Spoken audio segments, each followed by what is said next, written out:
সুদ আল্লাহ নিষেধ করছেন, তো ব্যবসা কি আল্লাহ হালাল করে নাই? তো ভিন নারী দেখতে কি নিষেধ করছেন, তো একজন পবিত্র স্ত্রী গ্রহণ করতে কি অনুমতি দেয় নাই? তো সমস্যা কোথায় বলেন? অর্থাৎ আল্লাহ তাআলা বলেন, বান্দা আমি একটি হুকুম এমন দেই নাই যা তোমার শরীরের সাথে মানানসই নয়, এমন হয় না। তুমি শতভাগ পারবা, এই যোগ্যতা দিয়েই আমি আল্লাহ তোমার দেহ বানিয়েছি। ফিতরাতাল্লাহিল্লাতী ফাতারান নাসা আলাইহা। 2 নম্বরে আল্লাহ বলেন, ইন্না হাদাইনাহুস সাবিলা। এটার মধ্যে 2টা, 2 এবং 3। আল্লাহ তাআলা বলেন, তোমারে আমাকে মানবার যোগ্যতা সম্পন্ন একটি শরীর যেমন দিয়েছি, এবার আমি আল্লাহ দ্বিতীয় এবং তৃতীয় 2টা ব্যবস্থা করছি।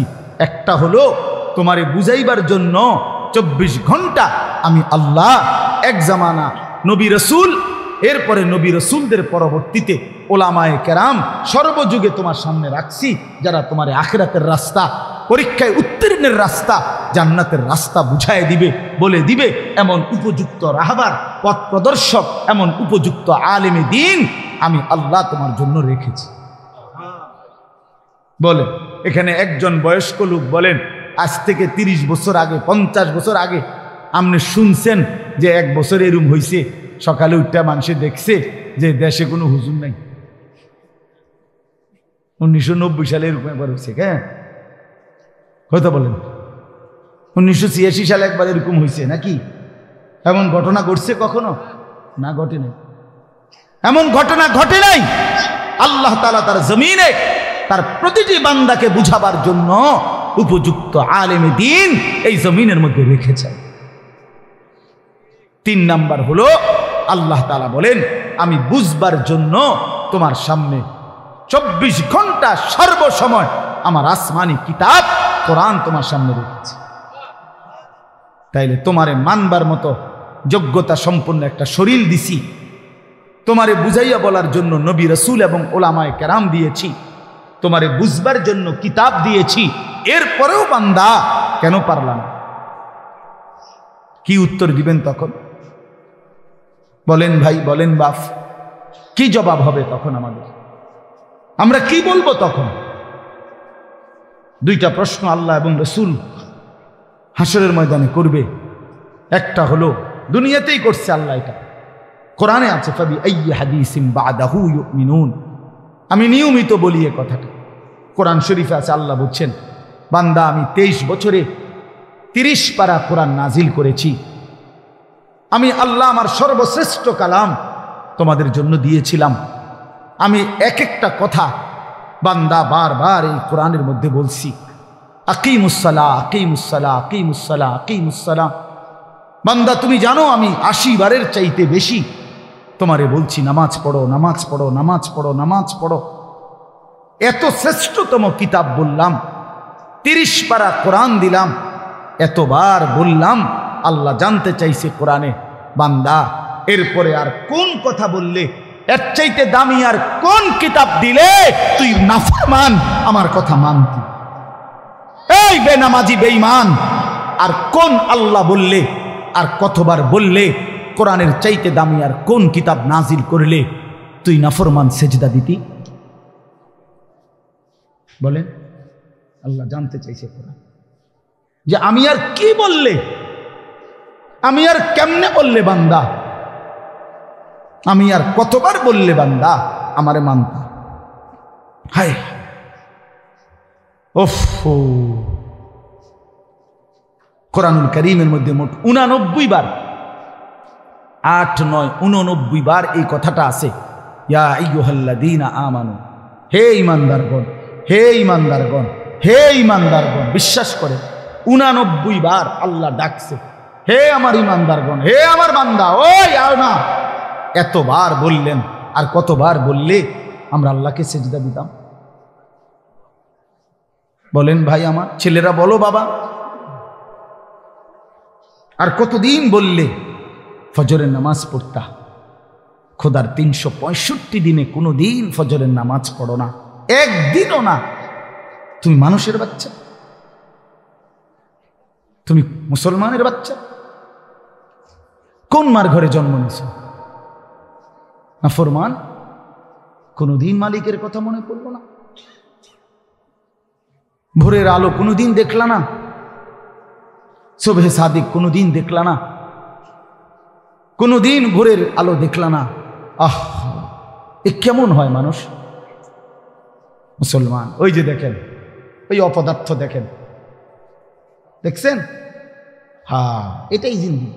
কারে বলে, কি বলে, কেন বলে, কার জন্য বলে, এগুলো আমার দরকার। আমার শাহওয়াত, আমার বন্ধুদের আড্ডা, আমার বান্দ্রামি, এই আমার জিন্দেগি। হ্যাঁ হ্যাঁ, আমি ছাড়তে রাজি না বাপ, আমি ছাড়তে রাজি না। আজ অভিভাবকরা আপনারা নিজ নিজ সন্তানের ব্যাপারে এই পরিমাণ গাফিল হয়ে গেছেন। সবাই বিল্ডিং দেখায়, বিল্ডিং। হুজুর গড় ইয়ান করছি, কিন্তু দোয়া করে দেয়। কিতা দোয়া করতো? বিল্ডিং এর আবার দোয়া কিতা বলেন? ইট বালুর কি দোয়া? এটা কিতা দোয়া করতো? হ্যাঁ, মোটরসাইকেল কিনছি হুজুর, কিন্তু দোয়া করে দেয়। মোটরসাইকেলের দোয়া, প্রাইভেট কারের দোয়া, প্রাইভেট কারের বইয়ে ভিতরে বইয়া দোয়া করেন না, যাইতে এটা ভিতরে ঢুকায় যে হুজুরের ভিতরে বই, কিন্তু দোয়া করে। কি দোয়া করতো বেটা? হায় হায় হায়, ছাদ ডালাই আজকা দোয়া করে না, আজকে ছাদ ডালাই। এই খাট পালং আর সোফা ফার্নিচারের জন্য দোয়া চাইলেন। এই সন্তানটা নষ্ট হয়ে যাচ্ছে, তার জন্য কিছুই বললেন না। ছেলেটা এক ওয়াক্ত নামাজ পড়ে না, মেয়েটা কোনোদিন পর্দা করে না, স্ত্রী পর্দা করে না, ঘরে প্রতিদিন রঙিন টেলিভিশন চলতেছে, স্ত্রী, ছেলে মেয়ে, নাতি নাতনি প্রতিদিন নাচ গান নর্তকীর ছবি দেখতেছে, হিন্দি সিরিয়াল দেখতেছে। আহ, এদের জন্য কোনো কান্নাকাটি নাই? প্রত্যেক রুমে রুমে ছেলে মেয়ে, প্রত্যেকের হাতে হাতে একটা একটা মোবাইল, সারা রাত উলঙ্গ ছবি দেখতেছে।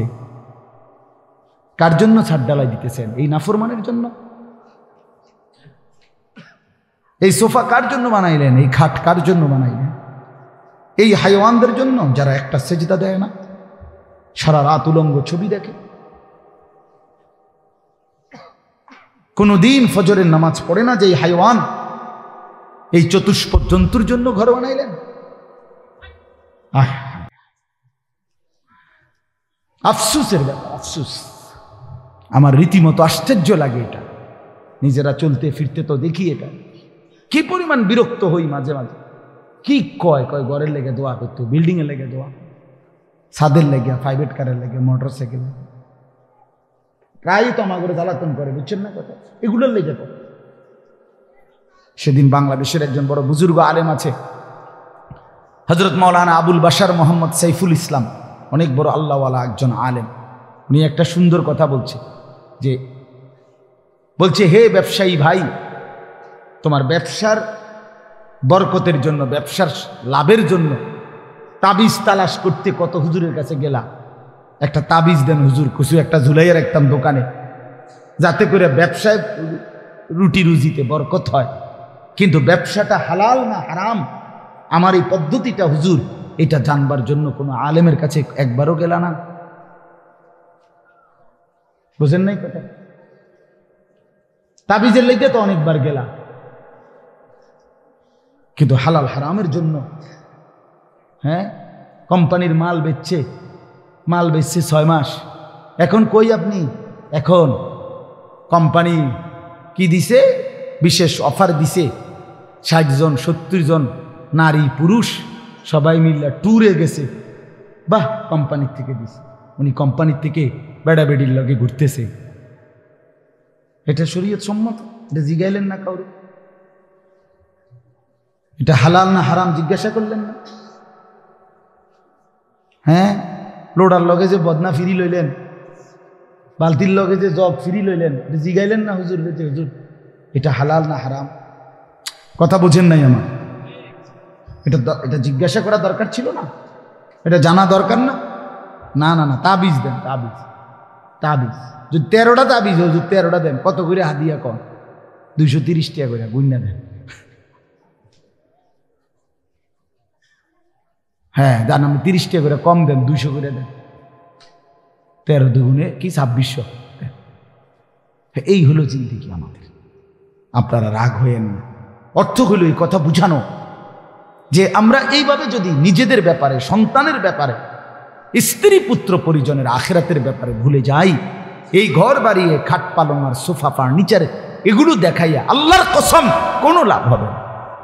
20 বছর পরে আমি বললাম আপনার ঘরের সাজানো ফার্নিচারওয়ালা এই বাড়ি বরাবর আপনার মৃত্যুর 20 বছর পরে আইসা আপনি একদিন কবর থেকে ফেরেশতারে বললা ঘন্টা 2-1 জন্য আপনি বাড়িতে আইসেন, নিজের বাড়িতে 20 বছর পরে আইসা দেখবেন আপনি যে ঘর ফার্নিচার আসবাবপত্র দিয়ে সাজাইয়া দিয়ে গেছিলেন তার কিছুই আপনার ঘরে নাই। সবগুলো পুরাতন হয়ে যাওয়ার কারণে, মডেল চেঞ্জ হয়ে যাওয়ার কারণে এগুলো ফেলে দিয়ে পরবর্তী জেনারেশন নতুন কিছু দিয়ে ঘর সাজাইছে। আপনি দেখবেন নাই, এগুলো নাই, এই সোফা নাই, আপনার বানানো সেই খাট আর নাই, ওই ফ্রিজ আর নাই, ওই ফার্নিচার আর নাই, এগুলো এখন আর নাই, এগুলো চলে না, এগুলো হালাই দিছে।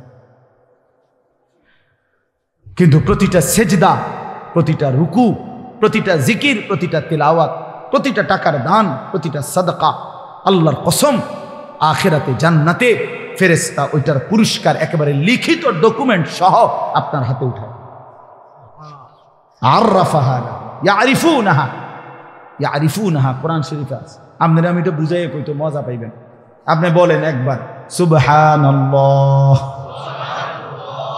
আবার বলেন সুবহানাল্লাহ, আবার বলেন সুবহানাল্লাহ। এই কয়বার হইল? এই হাসরের ময়দানে ফেরেশতা জান্নাতে এই বান্দাকে বলবে যে ভাই সাহেব 15ই নভেম্বর 2024 11:36 শাহেদাগোপ দারুল উলুম মঈনুল ইসলাম মাদ্রাসার মাহফিলে আপনি 11:36 যখন বাজে তখন একবার সুবহান আল্লাহ পড়ছিলেন, এইটা সেই সুবহান আল্লাহর পুরস্কার। এরপরে আপনি দ্বিতীয়বার আরেকবার সুবহান আল্লাহ পড়ছিলেন, এটা দ্বিতীয়বার একটা, এরপরে আরেকটা দিবে, সেটা বলবে এটা তৃতীয়বার একটা। এইভাবে আলাদা আলাদা এখানে আপনার পুরস্কারের মধ্যে, বিনিময় প্রতিদানের মধ্যে আপনার এখানে লেখা আছে একেবারে সন, তারিখ, দাগ নম্বর, BSCS RS শুদ্ধ লিখে চলছে। কুলু ওয়াশরাবু হানিআম বিমা কুনতুম তা'মালুন। রব্বুল আলামিন বলেন আমার জান্নাতি বান্দা সারা জিন্দেগীর সমস্ত নেক আমলের বিনিময়ে আমার জান্নাতে আরামসে খাও এবং পান করো। কুলু ওয়াশরাবু হানিআম বিমা আসলাফতুম ফিল আইয়ামিল খালিয়া। আল্লাহ জান্নাতি বান্দাকে বলবে বান্দা দুনিয়ার জিন্দেগিতে যেই নেক আমলগুলো করেছো তার প্রতিটা হিসাব করে করে আজকে জান্নাতটা তুমি উপভোগ করে নাও। 100 হিসাব বুঝাই দিবে। জাযাআম বিমা কানু ইয়ামালুন। আল্লাহ বলেন দুনিয়ার জীবনে যা আমল করেছো বান্দা জান্নাতে আমি তার পুরাপুরি বিনিময় বুঝায় দেব। লাহুম মা ইয়াশাউনা ফিহা ওয়া লাদাইনা মাজিদ। আল্লাহ বলে বান্দা জান্নাতে তুমি যা চাইবা আমি আল্লাহ তো তা পুরা দেবই, কিন্তু বান্দা তুমি চাইবাই কয়টা, জানোই কয়টা, চিনোই কয়টা?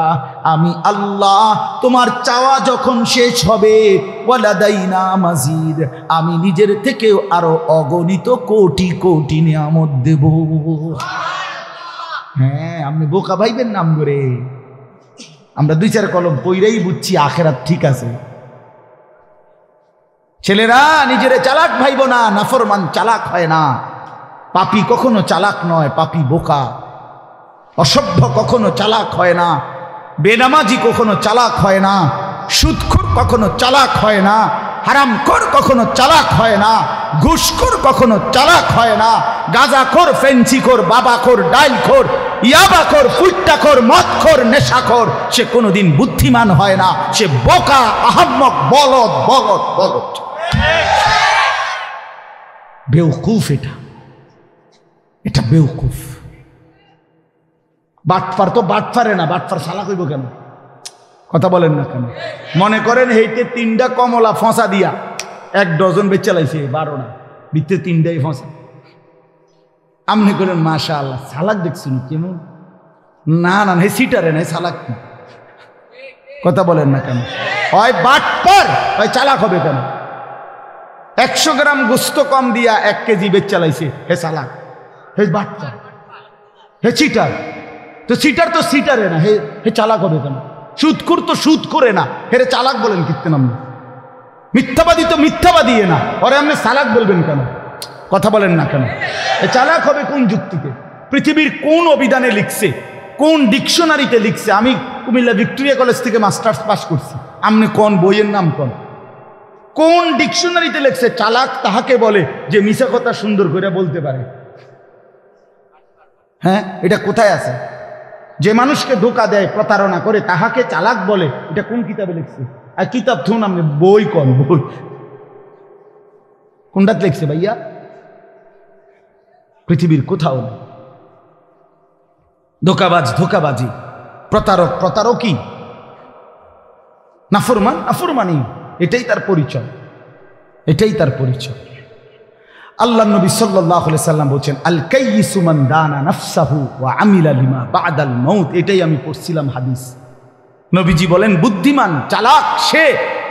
আল কাইয়িস, সৌদি আরব থাকেন বা থাকছেন এমন আসেননি কেউ? হাত উঠান। প্রবাসী এই যে আরব দেশে, গালফে ছিলেন বা আরবে, ওইখানে আপনার কোয়াইস কোয়াইস মানে কাইয়িস, চালাক বেডা বুদ্ধিমান। কোয়াইস মানে এটা গ্রাম্য আরবি কয় আর কি, মানে আল কাইয়িস অর্থ হলো বুদ্ধিমান চালাক। আল্লাহ নবী বলেন, আল কাইয়িস বুদ্ধিমান সে, চালাক সে, মান দানা নাফসাহু যে তার নিজের হিসাব রাখে, ও আমিলা লিমা বা'দাল মাউত এবং মৃত্যু পরবর্তীর জন্য আমল করে। এই জন্য বাপ, রাত গভীরে আমি আর দেরি করতে চাই না। আমার উদ্দেশ্য এই কথাটা বোঝানো, মৃত্যুকে যে বোঝে, মৃত্যুর ফিকির যে করে, আখেরাতকে যে চেনে, কবরকে যে চিনে, আখেরাতের জিন্দিগি যে বুঝে, আল্লাহর কসম সে বুদ্ধিমান। দুনিয়া আমার, আখেরাতও আমার, দুইটাকে যে সামলাইয়া নেয় সেই চালাক। আপনি বাজারও করেন, আপনি নামাজও পড়েন, অসুবিধা কি? আপনি সংসারও করেন, হালালও রোজগার করেন, অসুবিধা কি? ইসলাম মানা মানে তো বউ ছেড়ে দেওয়া নাকি? ইসলাম মানা তো সন্তানাদি ছেড়ে দেওয়া নাকি? মানে তো বাজার ব্যবসা লেনদেন সব বন্ধ করিয়া আফ্রিকার জঙ্গলে গিয়া বসে যাওয়া নাকি? তো কি, কোনটা বলতে মানা করছে? কিছুই তো নিষেধ করে নাই, শুধু আল্লাহকে ভুলতে নিষেধ করছে, আল্লাহর হুকুম ভুলতে নিষেধ করছে, আখেরাত ভুলতে নিষেধ করছে। আল্লাহ বলছে, বান্দা দুনিয়া নেও, দুনিয়া কামাই করতে হালাল পন্থায় কেউ যদি অজস্র কোটি টাকারও মালিক হয়, এটা তো দোষের না। হারাম টাকার 10 টাকাও তো ক্ষতিকর। হযরত আব্দুর রহমান ইবনে আউফ একজন সাহাবী ছিলেন, বেহেশতের সুসংবাদ প্রাপ্ত 10 জনের একজন, আশারায়ে মুবাশশারা যাদেরকে বলে, এর মধ্যে উনি একজন। আব্দুর রহমান ইবনে আউফ রাদিয়াল্লাহু তাআলা আনহু, উনি এত বড় ব্যবসায়ী ছিলেন মদিনার। কিতাবে আছে ওনার এক দিন ব্যবসার মাল মদিনার বাজারে চালান আসতো পাইকারি 100 উট বোঝাই মাল। এক দিনে মাল আইতো 100 উট বোঝাই মাল মদিনার বাজারে ওনার গুদামে নামতো। উনি কত বড় ব্যবসায়ী ছিলেন সেই জামানায়, আজ থেকে 1500 বছর আগে। তো কি হয়েছে? এত হালাল তো হালালই, হারাম থেকে বাঁচা। এই জন্য মৃত্যুকে মনে রাখা, আখেরাতকে মনে রাখা, কবরকে মনে রাখা, কেয়ামতকে মনে রাখা, হাসরের মাঠকে মনে রাখা, এটাই আমাদের জিন্দেগির পুঁজি। আর এই কোরআনুল কারীমের মধ্যে আল্লাহ তাআলা এটাই বারবার মনে করায় দিয়েছে। আল্লাহ বলছে, বান্দা যাই করো শুধু এদ্দুর মনে রাখো, এটা থাকবে না, এটা থাকবে। দুনিয়া যতই সাজাও বান্দা মনে রাখো, তুমিও থাকতা না, দুনিয়াও থাকতো। তুমিও যেমন মৃত্যু হবে, এই কায়নাতেরও মৃত্যু হবে। এই দুনিয়ার প্রত্যেক মানুষের মৃত্যু হলে সেটারে মৌত বলে, আর একদিন গোটা সৃষ্টি জগতের মৃত্যু হবে, সেটারে কেয়ামত বলে। কেউ থাকবে না, আল্লাহ কথাটা বারবার মনে করাইছে। তোমার যেমন মৃত্যু হবে, সৃষ্টি জগতেরও মৃত্যু হবে। ইজা সামাউন ফাতারাত, ফাইদাল কাওয়াকিবুন তাসারাত। আল্লাহ বলছেন ইজা শামসু কুফিরাত। আল্লাহ তাআলা এভাবে বারবার বলছেন ইজা সামাউন শাক্কাত, আসমান ভেঙে যাবে, চূর্ণ বিচূর্ণ হয়ে যাবে, তারকারাজি খসে খসে পড়বে, সূর্য চন্দ্র আলোহীন হয়ে পড়বে। আল্লাহ তাআলা বলেন ইদা রাজ্জাতিল আরদু রাজ্জা, জমিন পাউডারের মতো রেজা রেজা পাউডার হয়ে যাবে। আল্লাহ তাআলা বলছে পাহাড়গুলো তুলার মতো ধুলির মতো উঠতে থাকবে। আল্লাহ বলছে বান্দা একদিন আমি গোটা কায়নাত আমি শেষ করে দেব, আমার সংসার আমি গুছায় ফেলবো, আমার এই কায়নাত আমি আল্লাহ তাআলা ইসরাফিলের সিঙ্গার ফু দিলে আমি আল্লাহ তাআলা গুটিয়ে ফেলব। এই কথাটাই আপনাদের সামনে এখানে আমি শুনাইতে চাই, এই অল্প একটু শুনুন। আল্লাহ তাআলা এখানে এই কথাটাই তুলে ধরছেন কোরআনের বহু সূরায় যে বান্দা এই সৃষ্টি জগৎ একদিন থাকবে না, কিয়ামত হবে, একদিন ইসরাফিল ফু দিবে। ইসরাফিল যেদিন ফু দিবে, কোরআনে এই বর্ণনাটা দুইভাবে আছে। একটা হলো ইসরাফিল প্রথমবার ফু দিবে, আরেকটা হলো ইসরাফিল দ্বিতীয়বার ফু দিবে। ইসরাফিল মোট দুইবার ফু দিবে। প্রথমবার ফু দিলে জমিনের মধ্যে ভূমিকম্প শুরু হবে। আল্লাহ বলেন এই ভূমিকম্পটা গোটা পৃথিবী একসাথে, আমার সৃষ্টি পুরাটা একসাথে নড়বে। ইন্না জালজালাতাস সাআতি শাইউন আযীম।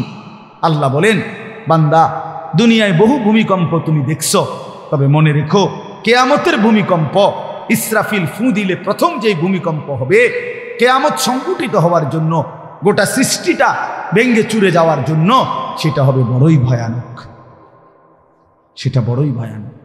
ইয়াউমা তারাউনাহা তাদহালু কুল্লু মুরদিআতিন আম্মা আরদাআত।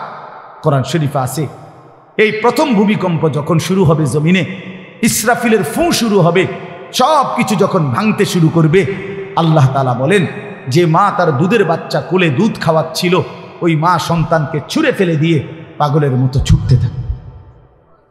ওয়াতাদাউ কুল্লু যাতি হামলিন হামলাহা, যে মায়ের পেটের বাচ্চা 10 মাস পূর্ণ হয়ে গেছে, এই আর ঘন্টা 2-4 ঘন্টা পরে বাচ্চাটা প্রসব হবে। আল্লাহর কসম, আল্লাহ কোরআনে বলছে সেই গর্ভধারিণী মা 10 মাস যে তার সন্তানকে গর্ভে লালন করেছে, ইসরাফিলের ফু দিলে জমিনের কম্পন যখন শুরু হবে, ভূমিকম্প, তখন এই গর্ভধারিণী মা এভাবে দৌড়বে, এভাবে ছুটবে, নিজের বাচ্চা নিজের থেকে খালাস হয়ে পড়ে যাবে, মা ফিরেও তাকাবে। ও তারা নাসা সুকারা, আল্লাহ বলে সমস্ত মানুষগুলো বাতালের মতো দৌড়তে থাকবে। এইভাবে সব কিছু কাঁপতে কাঁপতে সব কিছু কিছু দূর গিয়া গিয়া ভাঙ্গা ভাঙ্গা পড়বে, মুখ থুবড়ে পড়বে। তো আল্লাহ রাসূল সাল্লাল্লাহু আলাইহি সাল্লাম বলেন সমস্ত কিছু এই সৃষ্টি জগতের যা আছে আল্লাহ ব্যতীত সব কিছুই প্রথম ফুঁয়ের পরে কাঁপতে কাঁপতে ভূমিকম্পের মতো হয়ে জমিনের তলদেশে চলে যাবে।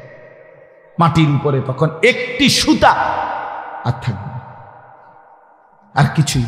এই হলো কিয়ামত, প্রথম ফুঁ, প্রথম ভূমিকম্প। নির্দিষ্ট একটা সময় পরে আবার আল্লাহ তাআলা ইসরাফিলকে জীবিত করে আবার বলবেন আরেকটা ফুঁ দাও, একটি নির্দিষ্ট সময় পরে। সেই সময়টা কতদিন? হাদিসের একটি বর্ণনা থেকে, নবীজির একটা বর্ণনা থেকে মুহাদ্দিসিনে কেরাম বলছে এই দ্বিতীয় ফু আর প্রথম ফুর মাঝখানে, প্রথম ফুতে সব কিছু যখন কবরে চলে যাবে, তখন হতে পারে দ্বিতীয় ফু দিতে দিতে মাঝখানের সময় 40,000 বছর। আমার বন্ধু, আমার বাপ, আমার ভাই, রাত হইছে, কষ্ট সবাই করতেছেন, এতটুকু তো ভাবেন সর্বশেষ যেই লোকটা কবরে যাবে, শেষ হতে পারে তাকে কবরেই থাকতে হবে 40,000 বছর। তো এখন যারা মরছে, এখন যারা মরতেছে তারা কবরে আছে আজকে কত বছর? নবীজি সাল্লাল্লাহু আলাইহি সাল্লামের জামানায় যারা মারা গেছে তারা আজকে কতদিন কবর? ওই নূহ আলাইহিস সালামের জামানায় যারা মারা গেছে তারা আজকে কতদিন? ভেবে দেখেন। আচ্ছা, এই শেষ লোকটাই যদি 40,000 বছর থাকতে হয়, আর যদি কবরের আযাব হয়, তার কি পরিমাণ কষ্ট পাবে, কি পরিমাণ কষ্ট পাবে। আল্লাহ রাসূল সাল্লাল্লাহু আলাইহি সাল্লাম বলছেন কবরের প্রথম শাস্তিটা কি? কোন ব্যক্তি যখন কবরের প্রশ্নের জবাব দিতে পারবে না, তখন আল্লাহর পক্ষ থেকে ফেরেশতাদেরকে বলবে কাযাবা আব্দি, আমার বান্দা মিথ্যা বলেছে। ফাআফরিশুহু মিনান নার ওয়ালবাসুহু মিনান নার ওয়াফতাহু লাহু বাবান ইলান নার। আল্লাহ বলবে ফেরেশতাদেরকে, ফেরেশতারা আমার এই নাফরমান বান্দার কবরের মধ্যে জাহান্নামের বিছানা বিছিয়ে দাও, আগুনের পোশাক পরিয়ে দাও, আর জাহান্নাম বরাবর তার জন্য একটা দরজা খুলে দাও। এরপরে নবীজি বলছেন ফেরেশতারা এই ব্যবস্থাপনা করে আল্লাহর কসম বাফ, নবীজি বলছেন ফেরেশতারা যখন চলে যাবে এই আগুনের বিছানা বিছাইয়া, আগুনের পোশাক পরাইয়া, আর জাহান্নামের দরজা খুলে দিয়ে যখন কবরে রেখে এই নাফরমানকে রেখে যাবে, তখন আল্লাহ নবী সাল্লাল্লাহু আলাইহি সাল্লাম বলেন প্রথম মুহূর্তেই ফেরেশতা চলে যাওয়ার সাথে সাথে মাটি ডান দিক থেকে এই নাফরমানকে একটা চাপ দিবে, বাম দিকে ডান পাশের হাড্ডি পাঁজর ভাঙ্গা বাম দিকে চলে যাবে। বাম দিকের মাটি ডান দিকে চাপ দিবে, তো বাম দিকের হাড্ডি পাঁজর ভাঙ্গা ডান দিকে চলে আসবে। আল্লাহ আমাকে মাফ করে দেন। আল্লাহুম্মা ইন্নী আউযু বিকা মিন আযাবিল কবর। নবী সাল্লাল্লাহু আলাইহি সাল্লাম 5 ওয়াক্ত নামাজের পরে, আল্লাহর কসম বন্ধু, প্রতিদিন 5 ওয়াক্ত নামাজের পরে নবীজি কবরের আযাব থেকে পানাহ চাইতেন প্রতিদিন।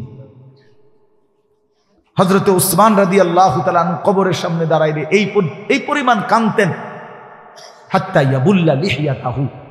হাদিসে আছে কিতাবে যে তার দাড়িগুলো ভিজে ভিজে যাইত, দাড়ি ভিজে যাইত, এই পরিমাণ কাঁদতেন কবর দেখলে। এরপরে তো সামনে ভাইয়া, বিষয়টাকে হালকা মনে করেন না বাবারা আমার, ছেলেরা আমার, বিষয়টাকে দোস্ত আমার হালকা মনে করেন। এই বেনামাজি জিন্দিগি কষ্ট পাইবে, এই বেহায়ার জিন্দিগি কষ্ট পাইবা বাপ। আমি বলছিলাম আর একটা কথা আল্লাহ নবী বলবে, একটা কথা তো আল্লাহ বলছে বান্দা, আমি আর কতবার বললে, কেমনে বললে, আমি এর চাইতে দামি আর কোন কথা নাজিল করলে তুমি আমারে মানতা। আর নবীজি বলবে হাসরের ময়দানে, নবী বলবে উম্মত তুমি জানো, হাদিসের তাফসীরের মধ্যে আছে প্রত্যেক ব্যক্তি, আল্লাহ বলছে নবীকে, আমাদের নবী সাল্লাল্লাহু আলাইহি সাল্লামকে, বন্ধু আপনারে সামনে রাইখা আপনার উম্মতের আমল নামা আমি আপনারে সামনে রাইখা খুলমু। নবী সাল্লাল্লাহু আলাইহি ওয়াসাল্লাম যখন উম্মতের আমল নামা খুলে দেখবে, খোদার 365 দিনে কোনো দিন ফজরের নামাজের সেজদা নাই, 30 বছর সুদের ব্যবসা করছে, 50 বছর মিথ্যাই বলে গেছে, হারাম রোজগারি করেছে, 30 বছর যাবৎ মহিলাটা কোনো পর্দা করে নাই, ঘরের মধ্যে কোনো দিন শরীয়ত বলতে কিছু নাই। আল্লাহ নবী সাল্লাল্লাহু আলাইহি সাল্লাম তখন বলবে উম্মত তুমি জানো আমি 23টা বছর অনবরত তোমার জন্য কেঁদেছিলাম। আমি সেই নবী, যে নবী সারা রাত এশার নামাজের পরে দাঁড়াইছি ফজরের আজান পর্যন্ত এক দাঁড়ানোতে চোখের পানি ফেলে উম্মতের জন্য দোয়া করছিলাম। আল্লাহ রসুলের স্ত্রী আম্মা জান আয়েশা বলছেন নবী এই পরিমাণ কাঁদছে, এতটা লম্বা দাঁড়ায় ছিল উম্মতের জন্য, হাত্তা তাওয়াররামাত কাদামাহু, 2টা পাও ফুলে ফুলে গেছে। আল্লাহ নবী বলবেন উম্মত আমি 23 বছর কাঁদছি রে, প্রতিটা রাত কেঁদেছি, দিন কেঁদেছি। আমি এই পরিমাণ, পিঠটা খুলে দেখাবে চাদর সরিয়ে, আমার উম্মত আমার পিঠটা দেখো, তায়েফের পাথরের আঘাতে আমার পিঠ কি পরিমাণ ছিদ্র ছিদ্র হয়ে গেছে। আমি সেই নবী, যে নবী তোদের জন্য পেটে ক্ষুধার কষ্টে পাথর ভাঙছিলাম 2টা। আমি উহুদের ময়দানে দান দান শহীদ করে রক্ত মাখা শরীর নিয়ে বেহুশ হয়ে লম্বা সময় পড়েছিলাম। আমার ঘরের চুলায় 3 মাস, হাদিসে আছে আম্মা জান আয়েশা বলছেন নবীজির ঘরে আমরা 9 জন বিবি, উনি বলছে আল্লাহর কসম 3 মাস, কোনো দিন টানা 3 মাসে কোনো দিন আমাদের ঘরের চুলায় 9 জন বিবির ঘরে কারো ঘরের চুলায় কোনো দিন আগুন জ্বলে না। 3 মাস খেজুর আর পানি দিয়ে আমরা জিন্দেগি কাটাইছি। আল্লাহ নবী বলবেন উম্মত তাহলে এত কাঁদলাম কার জন্য, এত রক্ত ঝরাইলাম কার জন্য, পেটে পাথর বাঁধলাম কার জন্য, বিনিময়ে এটা কি আমল নামা নিয়ে আসছো? ছেলেরা বলো ভাই, একটা ছেলে বলো রাসূলুল্লাহ সাল্লাল্লাহু আলাইহি ওয়াসাল্লামের সুপারিশটা একটা মামুলি ব্যাপার। রাসূলুল্লাহ সাল্লাল্লাহু আলাইহি ওয়াসাল্লাম বলবে, উম্মত এটা কি আনলা? আমি এই আমলনামা নিয়া আমার মতো এত বড় শ্রেষ্ঠ রাসূলের উম্মত তুমি, আমি মালিকের সামনে দেখামু কেমনে? এটা দেখামু কেমনে? আরে চেয়ারম্যান ভাই, আপনি কেমনে দেখাইবেন? আপনার অনুসারী যদি, আপনার অঞ্চলের একজন মানুষের যদি পুরাটা পৃষ্ঠার মধ্যে 110টা মামলা থাকে, আপনি তার জন্য কেমনে নেবেন? আপনি একজন উপরস্থ পদস্থ কর্মকর্তার কাছে আপনি কিভাবে সুপারিশ করবেন? বেটা তোর তো কিছুই নাই বেটা, শুধুই অপরাধ আর অপরাধ ছাড়া। তো এই বেচারা লজ্জিত হবে কি না বলেন না? তো নবী সাল্লাল্লাহু আলাইহি সাল্লাম বলবেন, উম্মত তুই আমার মতো শ্রেষ্ঠতম রাসূলের মাথাটা ছোট করে ফেললি, তুই তো আমার উম্মত, তুই এটা কি আনলাম? আমি কেমনে দেখাবো এটা আমার মালিকের সামনে যে রব্বুল আলামিন এটা আমার উম্মতের আমল নামা? ওফ, চলেন ভাই,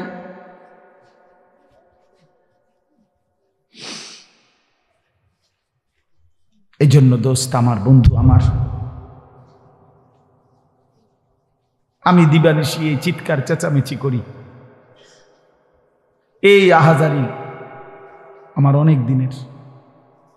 মুসলমানের সন্তান ফিরবে, নওজওয়ানরা ফিরবে, মুসলমানের যুব সমাজ নামাজ পড়বে, আল্লাহরে চিনবে, এটাই আমার স্বপ্ন, এ আমার দিলের তামান্না। কারো প্রতি আলহামদুলিল্লাহ এখন আর দিলে শত্রুতা রাখি না, কারো বিরোধিতা, কারো প্রতি হিংসা করার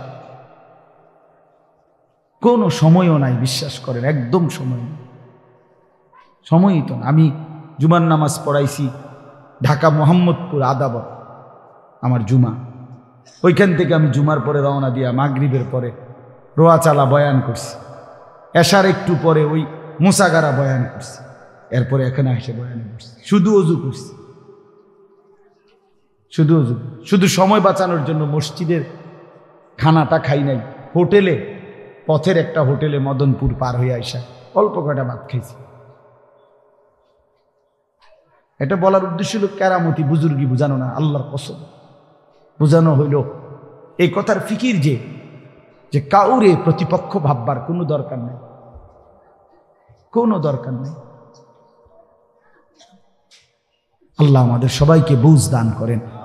প্রতিটা ছেলের প্রতি আমার অনুরোধ, বাবা তুমি নষ্ট হইও না, তুমি বরবাদ হইও না। এক বন্ধুর খপ্পরে পইরা, একটা সামান্য মোবাইলের খপ্পরে পইরা, একটা দুষ্ট নারীর খপ্পরে পড়ে, মেয়ের খপ্পরে পড়ে চরিত্রহীন হইও না, চরিত্রহীন। আল্লাহ তাআলা মানুষকে যেই চাহিদা দিছে সেটা পূরণের বৈধ ব্যবস্থাও দিছে। মানুষকে আল্লাহ তাআলা তৃষ্ণা দিয়েছেন, তো তৃষ্ণা নিবারণের জন্য পবিত্র হালাল পানীয় আল্লাহ তাআলা দিয়েছেন। মানুষকে আল্লাহ তাআলা ক্ষুধার চাহিদা দিয়েছেন, তো হালাল খাবারও আল্লাহ তাআলা দিয়েছেন। তো মানুষের লজ্জাস্থানের যেই চাহিদা, শাহওয়াত, যৌন চাহিদা, এটা আল্লাহ তাআলা দিয়েছেন, তো এটা পূরণের জন্য হালাল স্ত্রী আল্লাহ প্রত্যেক পুরুষের জন্য ব্যবস্থাও রেখেছেন। কেন নষ্ট হইল? চরিত্রহীন হইবা কেন? উলঙ্গ ছবি আর নর্তকীর পিছনে জীবন শেষ করে দিবা কেন? কি দুঃখে বন্ধু নষ্ট হইলা বলো? অনেক ছেলে তো এখানে বসছো মাশাআল্লাহ, কিন্তু অনেক ছেলের চেহারা দেখলেই বোঝা যায় ভাইয়া নামাজ পড়ো না, চেহারায় সেজদার চিহ্ন নাই। দোস্ত আমার, চিহ্ন নাই। আল্লাহ আমাদেরকে মাফ করে দেন। তো আল্লাহ তাআলা বলেন ইসরাফিলকে আল্লাহ দ্বিতীয়বার উঠাবে, উঠাইয়া বলবে ইসরাফিল আবার ফু দাও। এই আবার ফু দিলে এবার আবার জমিন কাঁপতে শুরু করবে দ্বিতীয়বার। তো প্রথমবার ফু দেওয়াতে জমিন কাঁপতে কাঁপতে সব কিছু কই গেছিল? নিচে, মাটির নিচে। মাটির উপরটা কি? খালি, ফাঁকা না? এইবার দ্বিতীয়বার যখন ইসরাফিল ফু দিবে, মাটি কাঁপতে কাঁপতে ভূমিকম্প শুরু হলে এবার জমিনের সমস্ত কিছু ভিতরে যেগুলো ছিল সব কিছু জমিনের উপরে উঠে আসবে একেবারে একটা সুতা সহ। গরু, ছাগল, মানুষ, জিন, স্বর্ণ, রৌপ্য, হীরা, মণি, মুক্তা, জহরত, সব সব সব, শুধু মানুষ না, একেবারে সব কিছু। একেবারে আদম আলাইহিস সালামের জামানা থেকে ইসরাফিলের ফু পর্যন্ত যত কিছু মাটির তলে গেছে সব মাটির উপর উঠে আসবে। ইদা জুলজিলাতিল আরদু জিলজালাহা, আল্লাহ তাআলা বলেন এই দ্বিতীয়বারের ভূমিকম্প জমিনে যখন হবে, ওয়া আখরাজাতিল আরদু আসকালাহা, জমিন তার তলদেশ থেকে তার ভেতরে যা কিছু বোঝা জমিনের মধ্যে ছিল সব কিছু সে জমিনের উপরে তুলে দিলে তখন তাফসীরের মধ্যে আছে এই যে স্বর্ণ রৌপ্য মণি মুক্তা টাকা পয়সা হীরা জহরত অর্থ সম্পদ এগুলোর স্তূপ থাকবে। আশ্চর্য কথা শোনেন, সরাসরি হাদিসে আছে, নবীজি বলছেন এই স্বর্ণ রৌপ্য মণি মুক্তাগুলো তখন আল্লাহর কুদরতে কথা বলবে। এইগুলা এই অর্থ সম্পদগুলা, মানুষের যে অর্থ সম্পদ এগুলো কথা বলবে। কি কথা বলবে? চোরের ডাক দিবে, এই না সারে, এই চোর দিগা বাটফারে দিগা, এই সম্পদের জন্য চুরি করেছিলি, আজ যা দরকার নেই। আইয়ুহাল কাতি', এই ডাকাত এদিকে, এখান থেকে নে, এই সম্পদের জন্য ডাকাতি করছিল, নে এখন নে। সরাসরি হাদিস আছে, রাসূলুল্লাহ সাল্লাল্লাহু আলাইহি ওয়াসাল্লাম বলেছেন এই অর্থ সম্পদ ডাক দিয়া বলবে, হে আত্মীয়তার সম্পর্ক ছিন্নকারী বেঈমান, এদিকে এই সম্পত্তির জন্য আপন ভাইকে বঞ্চিত করছিলি, আপন চাচাকে বঞ্চিত করছিলি, আপন ভাতিজারে বঞ্চিত করছিলি, এর জন্যই আত্মীয়তার সম্পর্ক ছিন্ন করেছিলি, এখন নে যা লাগবে নে, হারামখোর এখন নে, সুদখোর কত টাকা দরকার তোর এখন নে। আল্লাহর কসম মানুষ পাগল হয়ে যাবে, অবাক হয়ে যাবে। আর এটা কি? এই এরপরের আয়াত, ওয়াকালাল ইনসানু মা লাহা, লোকেরা বলবে এটা কি, আরে এটা কি কারবার, এগুলো কথা কয় কেমনে, এগুলো কয় কি, এগুলা মানুষ সব অবাক হয়ে যাবে, বলবে একে অপরে মা লাহা, জমিনের কি হলো, এগুলোর কি হলো, এগুলো কথা বলছে কেন, এগুলো কি বলতেছে? অর্থাৎ কেউ তো কিছুই নিবে না, নিবে কিছু, কথা বলেন না কেন কারো কোনো। তো এবার আল্লাহ বলেন ইয়াউমা ইদিন তুহাদ্দিসু আখবারাহা, আল্লাহ বলে বান্দা অর্থ সম্পদগুলো কথা বলছে দেখে অবাক হইলা, এখনো না দেখবা আসল খেলা, এখনো না দেখবা মেন খেলাটা, যে এখন দেখবা তোমার পায়ের নিচের জমিন, তোমার পুরা জিন্দেগির ভালো মন্দ সমস্ত কিছু তোমার সামনে আমি আল্লাহর সামনে বলে দিব। এখন শুনো, এই জমিন তোমার ভালো মন্দ কথা বলবে। ইয়াউমা ইদিন তুহাদ্দিসু আখবারাহা, তোমার প্রতিটা মিনিট সেকেন্ড একাকী প্রকাশ্য, ঘরে বাহিরে, লোকালয়ে, আলোতে, অন্ধকারে, রাত গভীরে, দিনের আলোতে তুমি যা ভালো করেছো তাও বলবে, তুমি যা মন্দ করেছো তাও বলবে। রাত গভীরে তাহাজ্জুদের নামাজ পড়ছিলা, এই জমিন এখন বলবে রাত গভীরে জিনা ব্যভিচার আর মদের আড্ডা, জুয়ার আড্ডায়, নারীর আড্ডায় পড়েছিলা, এটাও এখন বলবে। শুনবা, এখন শুন। তখন লোকেরা বলবে হায় জমিন কেমনে কথা বলে, সম্পদ কেমনে কথা বলে। তো আল্লাহ বলেন বিআন্না রাব্বাকা আওহা লাহা, এজন্য বলে যেহেতু আল্লাহ তাআলা আদেশ করেছে। আল্লাহ আদেশ করলে তার গোটা সৃষ্টি কথা বলে, তাহলে মূলত জিহ্বায় কথা বলে না, আল্লাহ আদেশ করলে গোশতের এই টুকরাটা কথা বলে। নাহলে যেই লোক, আপনারা কোনো বোবা দেখছেন? কথা বলেন না, বোবা মানুষ দেখছেন কখনো? তো বোবা মানুষের তো জিহ্বা নাই, ঠিক না? আছে না? আছে কিনা বলেন না? তো হে কথা কয় না, কথা বলে না কেন? মানে কথা বলে না কেন? মানে জিহ্বা তো আছে কিন্তু কথা বলে না। বুঝা গেল কি? আল্লাহর হুকুম হলে কথা বলে। যে কানে শুনে না, তার এখান দিয়ে এরকম কান নাই, তো হে শুনে না কেন? তাহলে কানে দিয়ে শুনে না, আল্লাহর হুকুম হইলে শুনে। যে অন্ধ, সে তার কি এরকম চোখ নাই, তো হে দেখে না কেন? মূলত আল্লাহর হুকুম হলেই চোখে দেখে, নাইলে দেখে। তো ঠিক আল্লাহর হুকুম হইলে, গোশতের এই টুকরাটা যদি কথা বলতে পারে, আল্লাহর হুকুম হইলে গোটা সৃষ্টিও কথা বলতে পারে, গোটা সৃষ্টিও কথা বলতে পারে। এবার আসেন এই শেষ, ইয়াউমা ইদিন ইয়াসদুরুন নাসু আশতাতাল লিয়ারাউ আমালাহুম, ফেরেশতারা সমস্ত মানুষকে দলে দলে দলে দলে গ্রুপ গ্রুপ করে ভাগ করে দিবে। আর এই ভাগে ভাগে লোকেরা নিজেদের পুরা জিন্দেগির আমল নামা দেখার জন্য, নেওয়ার জন্য নির্দিষ্ট জায়গায়।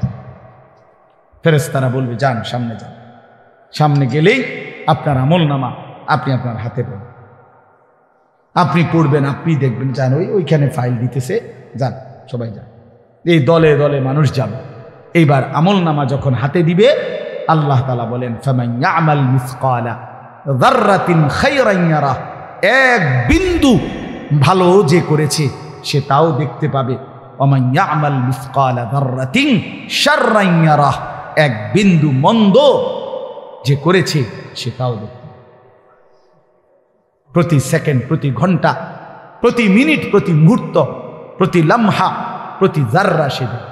জাররা এই শব্দটা হলো কোরআনের, এই শব্দটা একটি এতটুকু পরিমাপ তাফসীরের মধ্যে লিখছে লা জিনাতা লাহা, যেটার কোনো ওজন হয় না, মাপলে কোনো ওজন আসে না, এত সামান্য।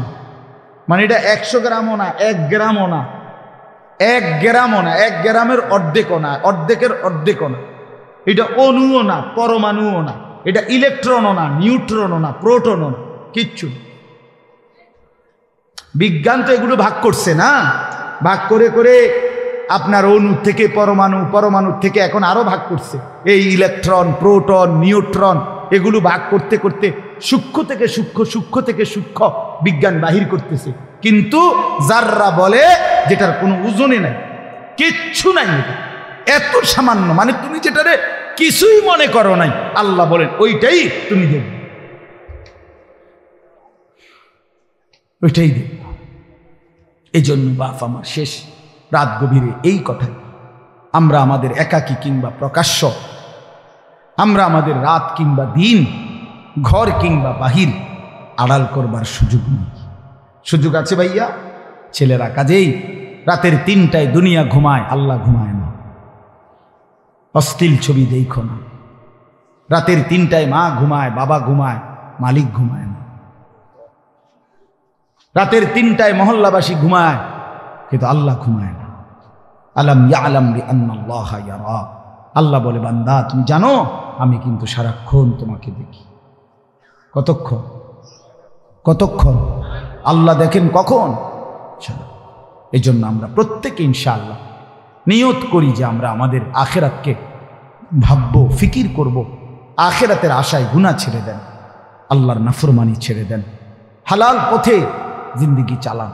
একটু কষ্ট হলেও চলে যান, পার হয়ে যান। ऐसे रहे या वैसे रहे वहां देखना फिर कैसे रहे। বুজুর্গরা বলে এ দুনিয়ায় এমনি থাকো আর এমনি থাকো, কাইট মাইট হইয়া চিত্তিয়া মিত্তিয়া হইতে লেগা। আসল দেখার বিষয় হলো ওয়াহা কেসে রাহে, সেখানে কেমন থাকবা, এটা হলো এটা শেষ হয়ে যাবে। আজ রাত যার বাসর রাত তারও ভোর হবে, আজকের রাত যার জেলখানায় ফাঁসির রাত তার রাতও কি হয়ে যাবে। অট্টালিকার মানুষটাও মরে যাবে, জীর্ণ কুঠিরের মানুষটাও মরে যাবে। কোনোদিন দুঃখ যে দেখে নাই সেই সুখী মানুষটাও কবরে চলে যাবে, কোনোদিন সুখ যে দেখে নাই সেও মরে যাবে। আমিও না, আপনিও না, বাবাও না, সন্তানও না, মাও না, কেউ থাকবে না, কেউ না। আজকে আমরা কবরবাসীদের স্মরণ করে দোয়া করি, এই আগামী 20 বছর 30 বছরের মাথায় আমাদেরকে স্মরণ করে, আমাদেরকে কবরবাসী মনে করে, আমাদের পরবর্তীরা মনে করে। এই না জিন্দিগি? কথা বলেন না, এই না জিন্দিগি? এই জন্য আমরা ইনশাআল্লাহ সবাই মিলে ফিকির করি নিজের ভালো, নিজের কল্যাণ। এতটুকু যদি কারো বিবেক না থাকে ভাইয়া, তো সে বুঝলো কি? এই জন্য নিজের ভালো দেখেন। ওয়ালা তুলকু বিআইদিকুম ইলা তাহলুকা, আল্লাহ বলছে বান্দা নিজে ধ্বংসের দিকে ঠেলে দিও, নিজের এত বড় ক্ষতি করো না বান্দা। এই পৃথিবী তুমি গেলেও থাকবে।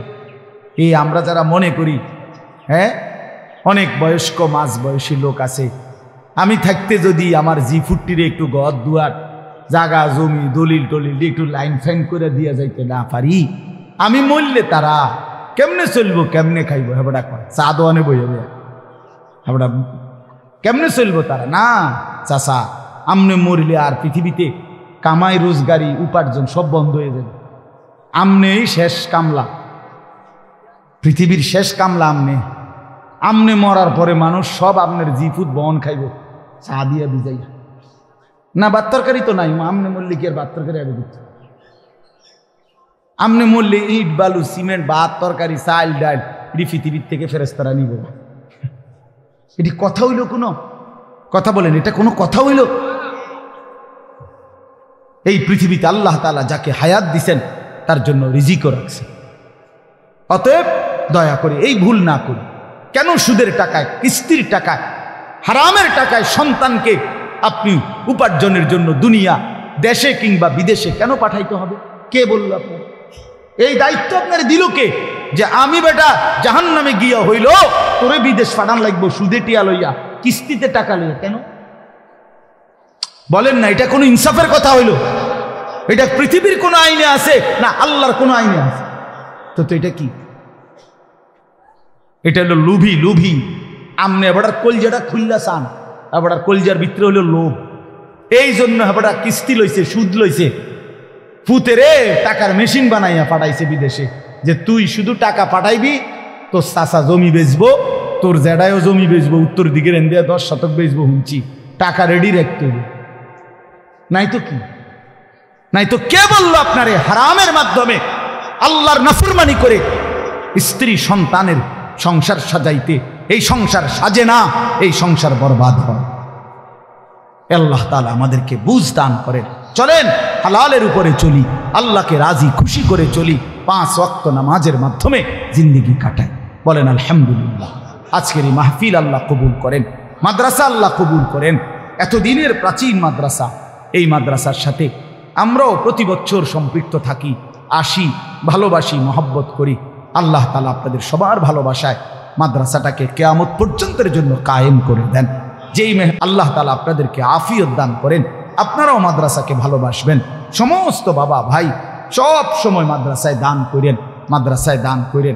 আমার শায়েখ আরিফ বিল্লাহ আল্লামা মুফতি মুশতাকুর নবী কাসেমি হুজুর বলে, কোনো মুসলমান যদি মাদ্রাসার সাথে 3 ভাবে সম্পর্ক রাখে, 1 নাম্বার মাদ্রাসার জন্য দোয়া করে, 2 নাম্বার মাদ্রাসায় সন্তানকে পড়তে দেয়, 3 নাম্বার মাদ্রাসায় দান সদকা করে, হুজুর বলে আমি আশা করি আল্লাহ তাআলা ওই ব্যক্তিকে হাসরের ময়দানে মাদ্রাসার তোলাবা ওলামাদের সাথেই ইনশাআল্লাহ হাসরের ময়দানে দাঁড় করাবেন। এজন্য মাদ্রাসাকে ভালোবাসবেন, দোয়া করবেন, সন্তান পড়তে দিবেন, দান সদকা করবেন। বলেন ইনশাআল্লাহ, বলেন ইনশাআল্লাহ। আল্লাহ তাআলা আপনাদেরকে তৌফিক দেন, কবুল করেন, আমিন। সুবহানাল্লাহি ওয়া বিহামদিহি। আলহামদুলিল্লাহ। সবাই উপস্থিতি, আপনাদের সকলের প্রাণপ্রিয় প্রতিষ্ঠান সামনের দারুল উলুম ইসলামিয়া শহীদ খানার বৈশিষ্ট্যপূর্ণ বাসনের কারণে ইনশাআল্লাহ একটি দোয়ার মাধ্যমে শেষ হবে। আপনারা সকলেই সমস্ত মুদ্দেগান ইমামদার নবী মুসলমান সকলের জন্য দোয়া করবেন। আমরা মাদ্রাসার মাহফিলের কাজে এই গ্রামের প্রত্যেকটা ঘরে ঘরে গিয়েছি এবং দূর দূরান্তে অনেক এলাকাতে আমরা কালেকশন দিয়েছি। আলহামদুলিল্লাহ সকলে আমাদের আন্তরিকভাবে সহযোগিতা করেছেন, বিদেশ থেকেও আমাদেরকে অনেক সহযোগিতা করেছেন। আজকে আমাদের প্রধান অতিথি জনাব আব্দুল মুজিব সাহেব, বিশেষ অতিথি জনাব আব্দুল আলম সাহেব, জনাব বাহার খান সাহেব চেয়ারম্যান বাংলা পশ্চিম ইউনিয়ন, জনাব আব্দুল রাজ্জাক সাহেব, তারা সকলে আমাদের মাদ্রাসায় সবসময় সহায়তা করে, তারা দোয়া চেয়েছে। বিশেষত আপনারা সকলে দোয়া করবেন। সৌদি আরব থেকে আমাদের মাহফিলের বিশেষ অতিথি জনাব আলহাজ সাইফুল ইসলাম সরকার সাহেব, মরহুম পিতা জনাব আলহাজ আব্দুল ওয়াদুদ সরকার সাহেবের জন্য দোয়া চেয়েছে, আমরা দোয়া করব। আমরা জনাব আব্দুল সাত্তার সাহেবের স্ত্রীর জন্য দোয়া করব। ওনার সন্তানের এবং উনি এখানে উপস্থিত রয়েছে এবং এই মাদ্রাসার প্রতিষ্ঠাকারী যিনি মুহতারাম ছিলেন হযরত মাওলানা রুহুল আমিন সাহেব, মাওলানা মতিউর রহমান সাহেব, তাদের জন্য দোয়া করব। এবং আমরা এই মাদ্রাসার সংরক্ষণ সবসময় সহযোগিতা করে যাব। আর আপনাদের কাছে আমি হযরত মাওলানা আনিসুল্লাহ সাহেব ওনার জন্য দোয়া চাই, দোয়া করবেন। দেশবরের ওলামায়ে কেরাম সারা দেশ শুনতে পাইলাম, এখান থেকে সরাসরি সিলেটের উদ্দেশ্যে রওনা। দোয়া করবেন আল্লাহ তাআলা যেন ওনাকে বিপদ বালা মুসিবত থেকে হেফাজত করেন। আর আমাদের মাদ্রাসা আজকের মাহফিলের সভাপতি জনাব আবু ফেরদুল্লাহ মুশতাক সাহেব অসুস্থ, ওনার সুস্থতা কামনায় সকলে দোয়া করবেন। আমরা সকলে সহযোগিতা পেয়েছি। আলহামদুলিল্লাহি রাব্বিল আলামিন। আল্লাহুম্মা আনতাস সালাম ওয়া মিনকাস সালাম, তাবারাকতা ইয়া যাল জালালি ওয়াল ইকরাম, ইয়া আরহামার রাহিমিন, ইয়া আরহামার রাহিমিন, ইয়া আরহামার রাহিমিন। ربنا ظلمنا أنفسنا وإن لم تغفر لنا وترحمنا لنكونن من الخاسرين ربنا آتنا في الدنيا حسنة وفي الآخرة حسنة وقنا عذاب النار رب ارحمهما كما ربياني صغيرا رب ارحمهما كما ربياني صغيرا ربنا هب لنا من أزواجنا وذرياتنا قرة أعين وجعلنا للمتقين إماما مولاي كريم আপনি মাফ করে দেন রব্বে করিম আপনি মাফ করে দেন মেহেরবান মাওলা আপনি মাফ করে দেন রাত অনেক গভীর মাওলা রাত অনেক গভীর মাওলা চারিদিকে আপনার অগণিত বান্দারা ঘুমিয়ে গেছে আমরা অল্প কয়েকজন নাফরমান গোলাম এখনো জেগে আছি মাওলা আমাদের গুনাহ অনেক বেশি মাওলা নাফরমানি অনেক বেশি মাওলা পেছনের জিন্দেগিটার দিকে তাকাইলে অন্ধকার ছাড়া আর কিছুই দেখা যায় না আপনার নাফরমানি ছাড়া আর কিছুই নাই মাওলা আপনার গোলামির হক আদায় করতে পারি নাই আপনার হক আদায় করে সেজদা দিতে পারি নাই মাওলা আল্লাহ রাত গভীরে আখিরাতের ভয় করছিলাম জাহান্নামের ভয় করছিলাম কবরের ভয় পাচ্ছিলাম মাওলা আপনি মাফ করে দেন আপনি মাফ করে দেন আপনি মাফ করে দেন এত গুনাহ নিয়ে চোখ বন্ধ করতেই ভয় হয় ঘুম যেতেই ভয় হয় যদি আর ঘুম না ভাঙে যদি আর ঘুম না ভাঙে যদি আর চোখ না মেলে এত গুনাহ নিয়ে কবরে যাব কেমনে মাওলা হাসরের ময়দানে দাঁড়াবো কেমনে আল্লাহ আপনার বন্ধুর সুপারিশ চাইব কেমনে হাউজে কাউসারের পানি মিলবে কিভাবে আজই মাফ করে দেন আযাব দিলে আপনার কোনো লাভ নাই মাফ করে দিলে আপনার কোনো ক্ষতি নাই মাফ করে দিলে আপনার কমবে না মাফ না পেলে আমাদের উপায় থাকবে না আল্লাহ আপনি মাফ করে দেন মা বাপকে মাফ করে দেন দাদা দাদি নানা নানিকে মাফ করে দেন চাচা মামা ফুফা খালুকে মাফ করে দেন চাচি মামি ফুফি খালাকে মাফ করে দেন আল্লাহ বিবিকে মাফ করে দেন ছেলে মেয়েদেরকে মাফ করে দেন ভাই বোনদেরকে মাফ করে দেন পাড়া পড়শি আত্মীয় স্বজনদেরকে মাফ করে দেন বন্ধু স্বজনদেরকে মাফ করে দেন আল্লাহ গোটা মহল্লাবাসীকে মাফ করে দেন গোটা এলাকাবাসীকে মাফ করে দেন সমস্ত কবরবাসীকে মাফ করে দেন কিয়ামত পর্যন্ত মাফ করে দেন কিয়ামত পর্যন্ত কবরের আযাব মাফ করে দেন কবরগুলোকে আপনার জান্নাতের টুকরা বানিয়ে দেন আপনার নূরে রহমত দ্বারা ভরপুর করে দেন আয় আল্লাহ মাদ্রাসার সামনে এই কবরস্থানে আয় আল্লাহ আপনি যেই মহান বুজুর্গ সহ আল্লাহ সর্বশ্রেণীর মুসলমানের কবর আল্লাহ সকলকে মাফ করে দেন সকলকে মাফ করে দেন সকলকে মাফ করে দেন সকলকে মাফ করে দেন আল্লাহ আমাদের প্রত্যেকের জিন্দেগি সুন্দর করে দেন আমাদের আখিরাত সুন্দর করে দেন আমাদের দুনিয়ার হায়াত সুন্দর করে দেন আল্লাহ বাকিটা জীবন কাজে লাগাবার তৌফিক দান করেন আগামী জিন্দেগি কাজে লাগাবার তৌফিক দান করেন আল্লাহ আগামী জীবন কাজে লাগাবার তৌফিক দান করেন আমার যুবক ছেলেগুলোকে নামাজি বানিয়ে দেন আমার নওজোয়ান ছেলেগুলোকে নামাজি বানিয়ে দেন আল্লাহ ছেলেগুলোকে বদলে দেন মাওলা ছেলেগুলোকে বদলে দেন মাওলা ছেলেগুলোকে নামাজি বানিয়ে দেন আখলাকওয়ালা বানিয়ে দেন মোবাইলের আসক্তি থেকে বাঁচান নারীর আসক্তি থেকে বাঁচান মদ জুয়ার আসক্তি থেকে বাঁচান জিনা ব্যভিচারের আড্ডা থেকে বাঁচান আল্লাহ আপনি দয়া করেন আপনি চাইলেই এরা বদলে যাবে আপনি রহম করলে এরা বদলে যাবে আপনি দয়া করলেই এরা পাল্টে যাবে প্রতিটা বাচ্চার দিলের মালিক তো আপনি মাওলা আপনি দিল বদলে দেন ঈমানের পক্ষে দিয়ে দেন ইসলামের পক্ষে দিয়ে দেন নামাজের পক্ষে দিয়ে দেন আমার বাবা চাচা মুরব্বীদেরকে আরো বেশি নেক আমলের তৌফিক দান করেন আল্লাহ পর্দার আড়ালের মা বোনদেরকে পর্দা পুশিদা দান করেন আল্লাহ যে মেহমান বৃন্দ অতিথিবৃন্দ এসেছেন আল্লাহ প্রত্যেককে হায়াত দারাজ করেন মাদ্রাসার সাথে সম্পৃক্ত করে দেন মাদ্রাসাখানা কবুল করে নেন মাদ্রাসাখানা কবুল করে নেন মাদ্রাসাখানা কবুল করে নেন আল্লাহ আমার হায়াতের চাইতেও আল্লাহ পুরাতন এই মাদ্রাসাটা আল্লাহ আমার বয়সের চাইতেও বড় মাদ্রাসাটা আল্লাহ আপনি মাদ্রাসা কায়েম করে দেন দায়েম করে দেন কিয়ামত পর্যন্ত আল্লাহ কবুল করে নেন আল্লাহ এই মাদ্রাসার সাথে প্রথম দিন থেকে আজ পর্যন্ত একটি বিন্দু সহযোগিতা যার আছে তার জিন্দিগি, তার বংশ খানদানের জন্য এই মাদ্রাসার সমস্ত খেদমত সদকায়ে জারিয়া হিসাবে কবুল করে নেন। আল্লাহ যে যেভাবে দিয়েছে, যে যেভাবে দিয়েছে প্রত্যেককে উত্তম বিনিময় দান করেন। যার যত নেক মাকসাদ আছে পূরণ করে দেন। অসুস্থ বিমারি যারা শিফা করে দেন। কামাই রুজিতে প্রত্যেকের হালাল বরকত দান করেন। অভাব অনটন ঋণ পেরেশানি অস্থিরতা দূর করে দেন। আমার প্রবাসী ভাই যারা বিদেশের জমিনে সহি সালামতে নিরাপদে রাখেন, প্রত্যেককে খায়ের ও বরকত দান করেন। আল্লাহ প্রতিটা প্রবাসীর কামাই রুজিতে আপনি বরকত দান করেন। আল্লাহ আমার দেশকে নিরাপদ করে দেন, আমার দেশকে নিরাপদ করে দেন, আমার দেশকে নিরাপদ করে দেন। গোটা পৃথিবীর মজলুম মুসলমানকে রেহাই দিয়ে দেন, রেহাই দিয়ে দেন। আল্লাহ মৌলানা ফজলুল হক ভাই যত জনের জন্য দোয়া চেয়েছে, আল্লাহ প্রত্যেকের জন্য আপনি কবুল করে নেন। প্রতিটা দোয়া আপনি কবুল করে নেন। আল্লাহ মজলুম মুসলমানদেরকে রেহাই দিয়ে দেন। গাজা, ফিলিস্তিন, লেবাননের মুসলমানকে বাঁচান মওলা। আল্লাহ এতিম বাচ্চার কতদিন আল্লাহ ঘর হারা থাকবে, বিধবা মার কতদিন ঘর হারা থাকবে। আল্লাহ মুসলমানের রক্তে জমিন ভিজে গেছে মওলা, রক্তে লাল হয়ে গেছে। আল্লাহ আপনি মুমিনদের বিজয় দেন, ফিলিস্তিনের বিজয় দেন, ইসরায়েলের ইহুদি বেঈমানদেরকে ধ্বংস করে দেন। রব্বির হামহুমা কামা রব্বায়ানি সগীরা।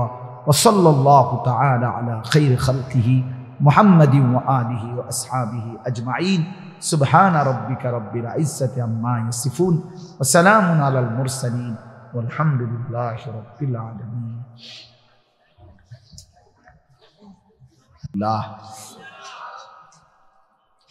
পবিত্র কোরআনুল কারীমের 30 নম্বর পারা, কোরআনুল কারীমের 99 নম্বর সূরা। সূরাটির নাম হচ্ছে সূরায়ে জিলজাল। এই সূরাটি ছোট্ট সূরা, মাত্র 8টা আয়াত। এই 8 আয়াত বিশিষ্ট এই ছোট্ট সূরাটি আমি আপনাদের সামনে তেলাওয়াত করেছি। অল্প কিছুক্ষণ সময়, কোনোভাবেই আমি দেরি করতে চাই না। অল্প একটু সময় ইনশাআল্লাহ এই আয়াতগুলোর তরজমা এবং তার সাথে প্রাসঙ্গিক সামান্য কিছু কথা আমরা আরজ করতে চাই। আল্লাহ তাআলা আমাদেরকে তৌফিক দান করেন। নওজোয়ান ভাই সকলের কাছে অনুরোধ, ভাই শতভাগ এই অল্প একটু সময়, আমি আসলেই দেরি করব না ইনশাআল্লাহ, মনোযোগ দিয়ে শুনলে ভালো হবে। আমি অনুরোধ করলাম যে বিশেষ করে হাতে যেই মোবাইলটা, এটা নিয়ে ব্যস্ত হইও না ভাই। মোবাইলটা দিয়া রেকর্ডও করার দরকার নেই। মোবাইলটা একদম বন্ধ রাখে, মানে এটার প্রতি বেখবর হয়ে আল্লাহর কথা মনোযোগ দিয়ে শুনলে ভালো। এটা একটা জরুরি বিষয়। আসলে যিনি যতটা আন্তরিকতা দেখায় আল্লাহর কথা ক্ষেত্রে, আল্লাহ তাআলা তার ততটা পরিবর্তন নসিব করে। নিজে কোনো রকমের গাফলতি খামখেয়ালি করলে, অবজ্ঞা করলে আল্লাহর কোরআন তার থেকে আসে না, পরিবর্তন আসে না। এটা অনেক গুরুত্বপূর্ণ। আমরা ছোটবেলায় যখন মাদ্রাসায় পড়তাম, তখন আমাদের উস্তাদরা আমাদেরকে সব সময় বলতেন যে ইলম, কোরআন সুন্নাহর ইলম, আল ইলমু লা ইউতিকা বা'দাহু লা তু'তিকা বা'দাহু হাত্তা তু'তিয়াহু কুল্লা। তুমি যদি তোমার পুরা নিজেকে সঁপে দাও ইলমের জন্য, তো ইলম তোমাকে কিছু দিবে। তোমার নিজেকে দিয়ে দাও পুরা, তাইলে ইলম তোমাকে কিছু দিবে, অর্থাৎ সামান্য হবে। কোরআন সুন্নাহর ইলম এতটা দাম, এতটা দাম, পুরা জিন্দিগি দিয়ে দিলে এরপরে সামান্য কিছু ইলম হইতে পারে। একজন বিশ্ববিখ্যাত বুজুর্গ আলেম ছিলেন আমাদের এই হিন্দুস্তানে, ভারতীয় উপমহাদেশে, হযরত মাওলানা মনজুর নোমানী রাহমাতুল্লাহ আলাইহি। তিনি বলতেন, তালেবে ইলম ছাত্রদেরকে বলতেন, নসিহত করতেন যে তালেবে ইলমরা তোমরা ইলমের জন্য নিজেকে ওয়াকফ করে দাও, ওয়াকফ করে দাও। ওয়াকফ করা মাল যেমন আর কোনোদিন ফেরত নেয় না, তোমার নিজেকে এরকম ইলমের জন্য, আল্লাহর জন্য, দ্বীনের জন্য ওয়াকফ করে দাও। যার মাওলা আমি কোনো দিন আর সুখে থাকি দুঃখে থাকি, কিছু পাই বা না পাই, খাইতে পাই বা না পাই, তোমার দ্বীনের জন্য, ইলমের জন্য, কোরআন সুন্নাহর জন্য আমাকে ওয়াকফ করে দিন, ওয়াকফ করে দিন। এরকম হওয়া উচিত, এরকম হওয়া উচিত। তিনি উদাহরণ দিছেন যে পূর্ববর্তী জামানায় আল্লাহর প্রিয় বান্দা বান্দিরা পেটে থাকতেই নিজের সন্তান আল্লাহর জন্য ওয়াকফ করে দিত। কোরআন শরীফে এটার উদাহরণ আছে। হযরত মরিয়ম আলাইহিস সালাম, আপনারা সবাই নাম জানেন, ঈসা আলাইহিস সালামের মা। এই মরিয়ম, উনার আম্মা যিনি ছিলেন, মরিয়ম আলাইহিস সালামের মা হযরতে হান্না বিনতে ফাখুস, হান্না ওনার নাম। এই উনার ব্যাপারে কোরআন শরীফে আছে যে উনার পেটে যখন বাচ্চা আসছে, মানে পরবর্তীতে যেটা মরিয়ম, এই পেটে বাচ্চা থাকতেই তিনি আল্লাহ তাআলার কাছে বলছেন, ইন্নী নাযারতু লাকা মা ফি বাতনি মুহাররাম, আল্লাহ আমি মান্নত করলাম আমার পেটের সন্তান আপনার জন্য ওয়াকফ, আপনার দ্বীনের জন্য, মসজিদের খেদমতের জন্য, দ্বীনের জন্য ওয়াকফ। এই জন্য আসলে বাস্তবতা এটা। আপনি কিছুক্ষণের জন্যই বসলেন, তো এটুকুও মনোযোগী হইতে হবে। নিজের পুরা দিল, কান, চোখ, কোরআন শরীফে আছে আল্লাহ তাআলা বলছেন, কেউ যদি তার দিল, কান এবং চোখ তিনটা একসাথ করে, তো আল্লাহ তাআলা বলে নিশ্চয়ই তার জন্য আল্লাহর কোরআনের মধ্যে উপদেশ এবং নসিহত আছেই আছে। ইন্না ফি যালিকা লাযিকরা লিমান কানা লাহু কলবুন আও আলকাস সামআ ওয়া হুয়া শাহীদ। মনোযোগী হইতে হয়, আপনি মাতবরি করলে হয় না। হুজুররা বলবেই কি, জানেই কি, না না, আপনি বহুত কিছু জানেন, কিন্তু আপনি এগুলো জানেন না। এই জন্য কেউ অহংকার করতে নেই, মাতব্বরি করতে নেই। নিজেকে শতভাগ বিনয়ের সাথে, আদবের সাথে কোরআন এবং সুন্নাহর সামনে পেশ করতে হয়। তাইলে কিছুটা হয়, কিছুটা পরিবর্তন নসিব হয়। এটা বহুতই জরুরি বিষয়, বহুত গুরুত্বপূর্ণ বিষয়। হাদিসের মধ্যে আছে হযরত জিবরাইল আলাইহিস সালাম মানুষের আকৃতিতে নবী সাল্লাল্লাহু আলাইহি সাল্লামের কাছে আসছেন। জিবরাইল আয়েশা নবীজির সামনে এভাবে বসছেন যে একেবারে নামাজের সুরতে যেভাবে বসে। নবীজি সাল্লাল্লাহু আলাইহি সাল্লামের হাঁটু মুবারকের সাথে মুখোমুখি করে হাঁটু মিলাইয়া বসছে। তো ফলে কি হয়েছে? ফলে নবীজির হাঁটু মনে করেন এদিকে, উনি এদিকে হাঁটু একদম বরাবর করে বসছে। এখন হাঁটুও বরাবর, বুকও বরাবর, চোখও বরাবর, ঠিক না?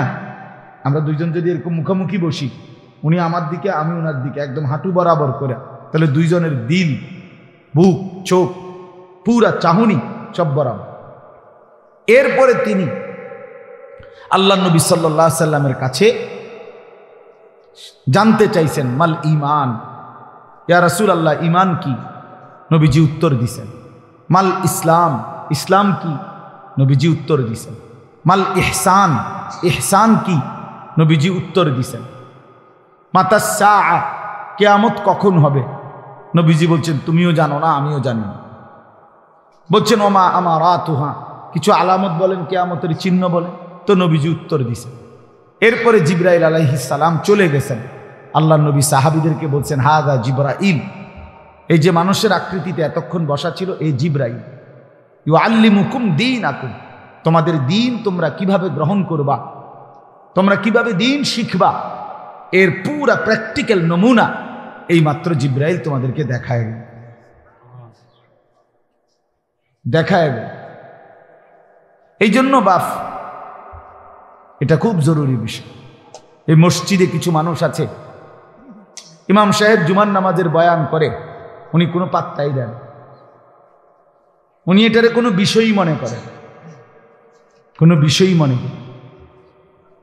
হয় বৈশা বৈশা ঘুরায়, আর নয়তো নিচের দিকে মাথা নিয়ে রাখে, মানে ইমাম সাহেবের চেহারার দিকে তাকাইলে এটা অসুন্দর। উনি যেই পরিমাণ নামি দামি মানুষ, উনি চাইয়া থেকে কেন? কথা বুঝছেন না?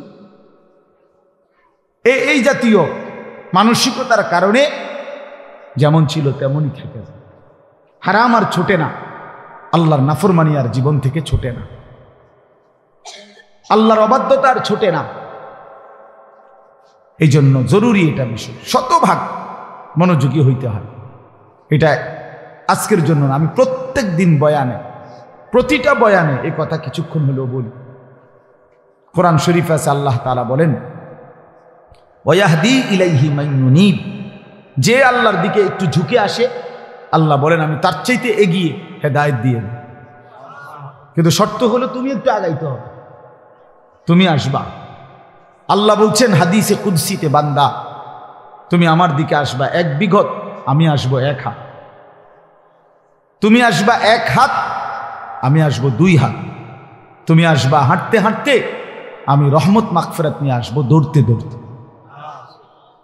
বাকি তুমি একটু আগাইতে হবে। জাগাত বইয়া মাতবরি করলে হইতে হবে, মাতবরি করলে বিনয়ী হইতে হবে যে ভাই একটা কথা বললাম শুনবেন। আরে কইবেন না হুজুর, আপনার কথা আপনি কইবেন না, আমি কি করি এটা আপনার কি দরকার? হ্যাঁ আরে বেয়াদব, তোমার তো পরিবর্তন হবে না জীবন, তোমার এই অহংকার তোমারে শেষ করে দিবে,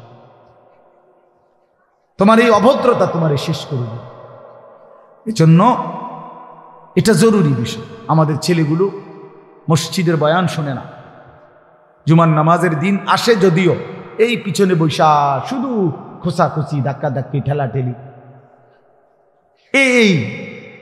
এই ফালতু দুষ্টামি করতে করতেই জিন্দিগি শেষ। আহা, গাফলতে গাফলতে জীবন শেষ, হেলায় হেলায় জীবন শেষ।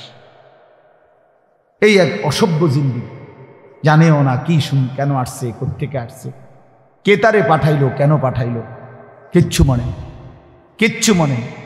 আরে ভাইয়া এটা ঠিক। কোরআনুল কারীমের মধ্যে আছে, আল্লাহ তাআলা বলেন হাল আতা আলাল ইনসানি হাইনুম মিনাদ দাহরি লাম ইয়াকুন শাইআম মাযকুরা। প্রতিটা মানুষকে আল্লাহ বলছে, বান্দা শোনো, তুমি মনে রেখো একটা দীর্ঘ সময়, যুগের পর যুগ তোমার এমন গেছে যখন তোমার কোনো নাম, ঠিকানা, আলোচনা, তোমার কোনো নিশানা কিছুই এই পৃথিবীতে কেউ জানতো না, ছিল না, উল্লেখ করার মতো বস্তু তুমি ছিল না। কিন্তু আমি আল্লাহ একাই তোমাকে দীর্ঘ সময় লাগায়া এই জমিনে আমার এই সৃষ্টিতে তোমারে সংরক্ষণ করেছি। তুমি প্রথম মাটির মধ্যে ছিলা, মাটির অস্তিত্বের মধ্যে আমি আল্লাহ তাআলা সেখানে তোমাকে সংরক্ষণ করেছি, কেউ জানতো না। তুমি খাদ্যের মধ্যে ছিলা, খাদ্যের উপাদানের মধ্যে তোমার অস্তিত্ব ছিল, কেউ জানতো না। একদিন নির্দিষ্ট পরিমাণ খাদ্য তোমার বাবা ভক্ষণ করেছে, সেখান থেকে আমি আল্লাহ নির্দিষ্ট পরিমাণ বীর্যের ফোঁটা তৈরি করেছি। একদিন বাবা মায়ের মিলনে উভয়ের মিশ্র বীর্য একত্রিত করে মায়ের জরায়ুতে আমি আল্লাহ স্থাপন করেছি। সেখান থেকে আরো 10 মাস লাগায়া ধীরে ধীরে পর্যায়ক্রমে আমি আল্লাহ তোমাকে এই পৃথিবীর আলোর মুখ দেখাইছি। তো এই লম্বা সময় তুমি মাটি আকারে ছিলা, খাবারের কণিকা হিসাবে ছিলা, বাবার বীর্য হিসাবে ছিলা, মায়ের জরায়ুতে স্থানান্তর হইলা। সেখান থেকে ধীরে ধীরে 10 মাস পরে তোমারে আমি এই পৃথিবীর আলো দেখাইলাম। তুমি একটাবারও জানতে চাইলা না যে এত লম্বা সময় লাগাইয়া মাওলা আপনি আমারে কেন বানাইলেন? একবারও কি ভাবা উচিত ছিল না? সামনে যা পাইলাম তাই করলাম, সামনে যা দেখলাম তাই করলাম। হায় যুবক, এটা কি কোনো জীবন হইতে পারে? জীবনের কোনো আগা নাই, মাথা নাই, লক্ষ্য নাই, উদ্দেশ্য নাই। কেন এতক্ষণ ধরে মোবাইল টিপতেছ? কেন সারা রাত উলঙ্গ ছবি দেখতেছ? কেন নর্তকী দেখতেছ, জেনা দেখছো, বেবিচার দেখতেছ? এক ওয়াক্ত নামাজ পড়ো না, কোনো দিন ফজরের নামাজ পড়ো না। জানো না রাত কখন হয়, দিন কখন হয়, আলো কখন হয়, ভোর কখন হয়? কিচ্ছুই বুঝলা না। শুধু নারী, ছবি, নর্তকী, জেনা, বেবিচার, মদ, জুয়া, মোবাইলের অস্থিরতা, অসভ্যতা, আর বন্ধুদের আড্ডা। কে তোমার মা, কে তোমার বাবা, কে তোমারে বানাইলেন, কে তোমার রসুল, কে তোমার কিতাব, কি তোমার ধর্ম, কিচ্ছুই জানলা না। আরে মুসলমানের বাচ্চা এত বড় অপদার্থ মানুষের বাচ্চা হইতে পারে না। এটা জন্তু জানোয়ার হইতে পারে না, হাইওয়ান হইতে পারে না। মানুষের বাচ্চা এত বেখবর হয় না। যাকে আল্লাহ আকল দিয়েছেন, যাকে আল্লাহ চোখ দিয়েছেন, যাকে আল্লাহ কান দিয়েছেন, যাকে আল্লাহ দিল দিয়েছেন, যাকে আল্লাহ তাআলা এত সুন্দর শরীর দিয়েছেন, তার একটাবার ভাবা উচিত ছিল আমি আসলাম কোত্থেকে, কে আমারে বানাইল, কেন বানাইল, আমি করছিটা কি? তিনি আমার কাছে এটাই চাইছিলেন। ওফ, আল্লাহ বলছেন ইন্না খালাকনাল ইনসানা মিন নুতফাতিন আমশাজ। আমি আল্লাহই স্বামী স্ত্রীর মিশ্র বীর্য থেকে মানুষকে সৃষ্টি করেছি। কেন? নাবতালিহি নাবতালিহি নাবতালিহি। আল্লাহ বিশ্বাস করো, তোমারে বানাইছি পরীক্ষা করার জন্য, পরীক্ষা করার জন্য, পরীক্ষা করার। নাবতালিহি ওয়ালা নাবলুয়ান্নাকুম ওয়া নাবলুকুম লিনাবলুয়াহুম লিয়াবলুয়াকুম, একই শব্দ, কোরআনের শব্দগুলো। পরীক্ষা করার জন্য, পরীক্ষা করার জন্য, পরীক্ষা করার জন্য, পরীক্ষা করার। যদি বলি আল্লাহ আপনি আমার কি পরীক্ষা নেবেন, আল্লাহ বলেন আমি জানতে চাচ্ছি, দেখতে চাই আমি তোমার একটা অনির্দিষ্ট হায়াত দিয়েছি, অস্থায়ী। একে তো এই পৃথিবী তোমার জন্য স্থায়ী না, দ্বিতীয়ত যেটুকু হায়াত দিছি তাও অনির্দিষ্ট। একে তো তুমি স্থায়ী থাকবা না, দ্বিতীয়ত যে কয়দিন থাকবা তাও জানা না। কথা বুঝেন নাই? আমি একটা মনে করেন আমি বুঝলাম যে আমি এই পৃথিবীতে স্থায়ী না, অস্থায়ী, বাকি কয়দিন এটা কইয়া দেন আমার। কি 14 দিন না 14 মাস? তাইলে আমি এভাবে গুছাইতাম। যদি 14 দিনের হয় তাইলে 2টা লুঙ্গি এলে তো সারে। আর যদি 14 বছরের হয় তো আরো কিছু সামানা লাগবে। কথার কথা আল্লাহ বলে না, আমি এটাও বলবো।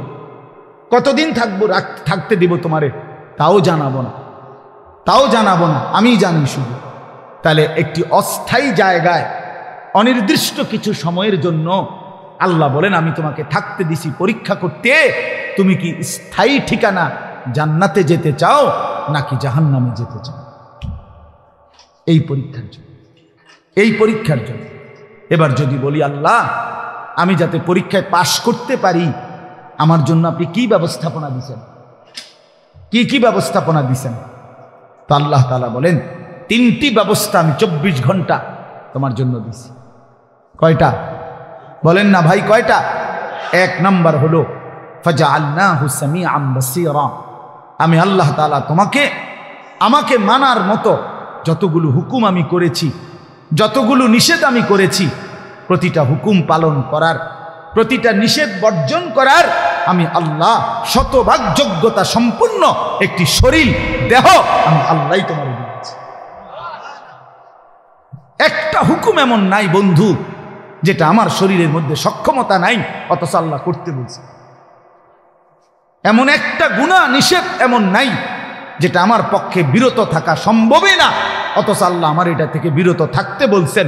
আল্লাহর কসম, এমন কোন হুকুম মালিকের নাই। আল্লাহ তাআলা জুলুম করে না। ইন্নাল্লাহা লা ইয়াজলিমু মিসকালা যাররাহ, নিশ্চয়ই আল্লাহ তাআলা এক বিন্দু জুলুম করে না। মনে করেন আমারে আল্লাহ বলছে রুকু দিতাম, এখন আমার কোমরে বাঁকা হয় না, তাইলেন আমি বলতাম যে আপনি আমার দেখতেছেন আমার কোমরটাই ভাঙে না, আপনি আমারে রুকু করতে বললেন, এটা তো জুলুম করলেন। এখন কি বিষয়টা এমন? কথা বলেন না কেন? আমারে আপনি সেজদা দিতে বললেন, আমি তো নিচের দিকে যাইতে পারি না, আমারে বানাইলেন তাল গাছ, আমারে বললেন সেজদা দিতে, তাইলে না এটা জুলুম হইতো। কিন্তু আমার আপনার শরীরের মধ্যে এই যে কনুই ভাঙ্গে, হাঁটু ভাঙ্গে, কোমর ভাঙ্গে, বাঁকা হয়, এটা কেন দিলেন? তো আল্লাহ তাআলা সেজদা করার যোগ্যতা দিলেন। তার একটি বিধান বলেন, একটি, ওযু, গোসল, নামাজ, রোজা, হজ, যাকাত, জিকির, তেলাওয়াত, দান, সাদাকা, গুনাহ থেকে বাঁচা, হারাম থেকে বাঁচা, চুরি, ডাকাতি, জিনা, ব্যভিচার, মদ, জুয়া, সুদ, ঘুষ, অশ্লীলতা, বেহায়াপনা থেকে ফিরে আসা, কোনটার যোগ্যতা আমার শরীরের মধ্যে নাই? যে আমার চোখটার এমন অবস্থা যে আমি যদি কোনো বেডির দিকে চাই তা আর নামাইতে পারি না, এমন তো তার সমস্যা কি? এমন যদি হইতো হুজুর আমি একবার যদি চোখ উঠাই কবে 30 মিনিটের কবে আর নামাইতে পারি, তাইলে না একটা বড় অসুবিধা হইতো। বলেন তাহলে আমরা যদি উপরের দিকে তাকাইতে পারি তো নিচের দিকে চোখ নামাইতে পারি না? পারি কি না বলেন না? তো তোর সমস্যা কি? সমস্যাটা কোথায়?